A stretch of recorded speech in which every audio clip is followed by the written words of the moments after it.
เจริญสุขเจริญพรออกตนญาติโยมทั้งหลายมื้อนี้ก็ได้มาเกียมงานเนาะกับพ่อแม่ครูบาอาจารย์ทั้งหลายอันนี้ก็งานที่เฮาเตรียมอยู่พระธาตุใหญ่บ้านเหล่าสุริยะมื้อนี้ก็วันที่19แล้วเนาะมื้ออื่นก็วันที่20แล้วจักซั่นขอเสียญเชิญเจริญพร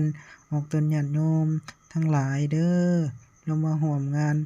บุญสมโภชพระพุทธรูป108องค์ที่วัดพระธาตุใหญ่บ้านเหล่าสุริยะใครเห็นคลิปนี้ก็ฝากกดไลค์กดแชร์ขอให้เป็นบุญเป็นกุศลเด้อออกตนญาติโยมอันนี้ก็ภาพบรรยากาศที่พ่อแม่ครูบาอาจารย์เกียมต้อนรับออกตนญาติโยมได้มาปฏิบัติฟังธรรมพระเทศนาจากผู้แม่ครูบาอาจารย์